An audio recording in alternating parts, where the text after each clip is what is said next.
Quelque chose que tu peux faire de manière allongée, parce que c'est sympa quand on est en train de s'endormir ou qu'on se réveille, ou toi qui fais de la méditation, on peut le faire de manière allongée, mais là je décide de, allez, sentier battu, chemin de traverse, avec toi je le fais en situation d'artiste.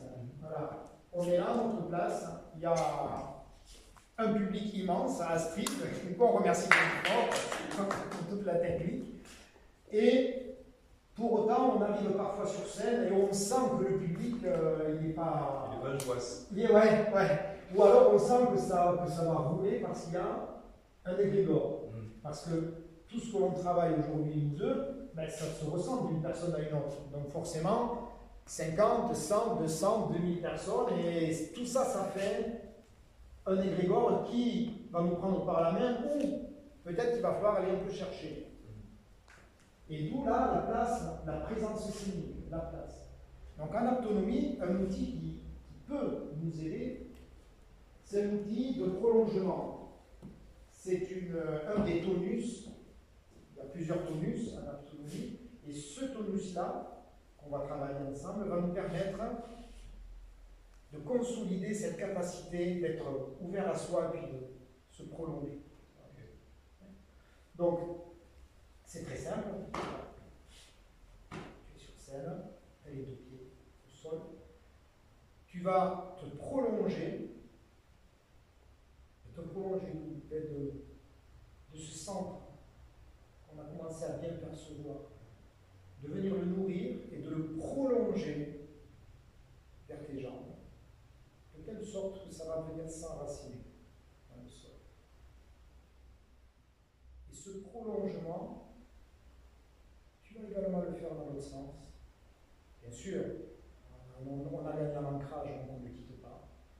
Parce qu'en autonomie, on n'est pas décousu. On va pas, voilà, on va au contraire travailler ce côté unifiant. Donc quand je parle que tu te prolonges vers tes jambes, ça ne veut pas dire que tu quittes le reste, bien évidemment. Tu te prolonges vers tes jambes. Une fois que ce prolongement est bien ancré dans le sol, tu vas le diffuser vers le haut de ton corps. Tu prends le temps jusqu'à temps que ton prolongement atteigne le plafond. Car tu peux te prolonger de tout ton être jusqu'au plafond. Une fois que tu auras atteint cette dimension verticale, ton prolongement va aller de droite à gauche.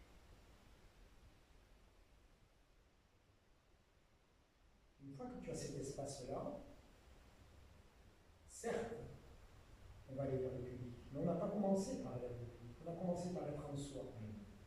Sur une notion d'espace, mais également un prolongement qu'on oublie beaucoup, nous les artistes, c'est derrière.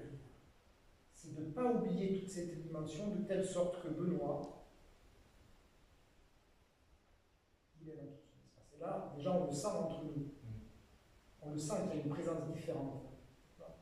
Donc maintenant, je vais te laisser sur scène, je te donnerai deux petites indications si je vois qu'il y a une indication à donner. Mais en gros, tu prends le temps. La première étape,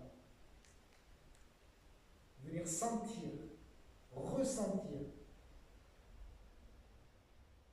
ton cercle d'affectivité, ton centre d'affectivité ici, ton centre de sécurité. De le prolonger.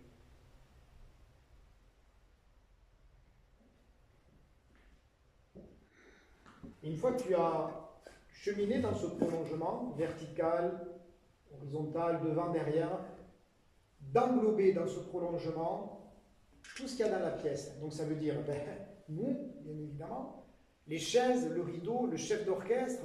Imagine là que tu as un parterre devant toi de 30 musiciens. Comment, et tu le sais bien, surtout à l'opéra, comment alors il y a le chef d'orchestre, bien sûr, mais on ne se fie pas qu'au chef d'orchestre. Comment de dos, les musiciens vont pouvoir percevoir qu'à un moment donné, tu vas t'autoriser peut-être à ralentir alors que ce n'était pas prévu. Eh bien, la magie peut s'opérer, si je peux dire, parce que toi, tu es prolongé de tout ton être. Et cette perception-là, ce tonus-là, on peut le ressentir, parce qu'on est câblé pour tout le monde. Donc voilà, à toi. Sentir, ressentir ton cercle d'affectivité, ton centre d'affectivité, ton centre prolonge.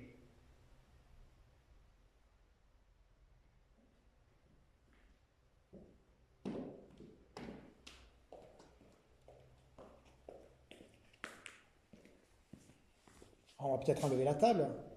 Allez. Ceci dit, si tu te prolonges. Attends, je la pousse moi.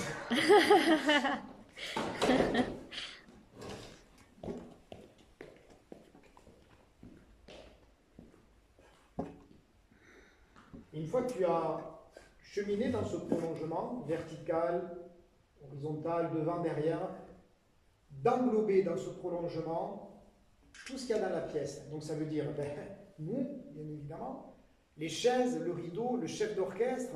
Imagine là que tu as un parterre devant toi de 30 musiciens. Comment, et tu le sais bien, surtout à l'opéra, comment alors il y a le chef d'orchestre, bien sûr, mais on ne se fie pas qu'au chef d'orchestre. Comment de dos, les musiciens vont pouvoir percevoir qu'à un moment donné, tu vas t'autoriser peut-être à ralentir alors que ce n'était pas prévu. Eh bien, la magie peut s'opérer, si je peux dire, parce que toi, tu es prolongé de tout ton être. Et cette perception-là, ce tonus-là, on peut le ressentir, parce qu'on est câblé pour tout le monde. Donc voilà, à toi.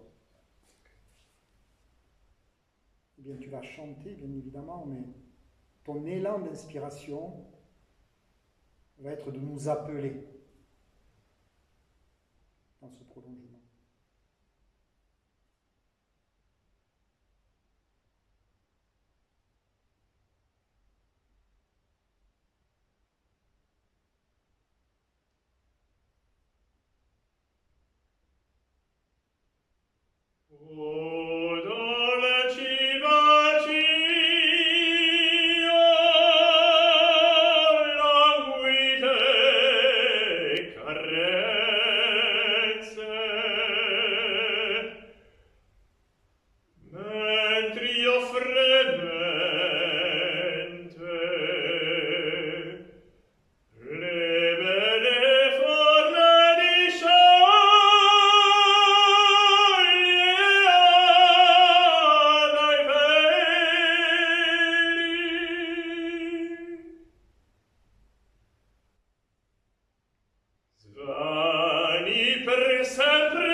Alors, ta perception de l'espace, je ne sais pas. Mais déjà, ça fait... c'est une perception très apaisée, très sereine, très dans le tout finalement. Et du coup, on sent que ça vient parce que je le déclenche moi-même, mais en même temps, ça ne fait que répondre à ce qui existe déjà. Non mais c'est bizarre et du coup c'est beaucoup plus... Il y a un échange en fait. C'est pas juste une prestation, tu vois, on sent qu'il y a quelque chose qui se passe. Une autre dimension, quoi. Ouais. On sent le souffle, tu vois. On sent la vie en fait. C'est drôle. Enfin moi c'est ce qui m'a... C'est ce que j'ai perçu.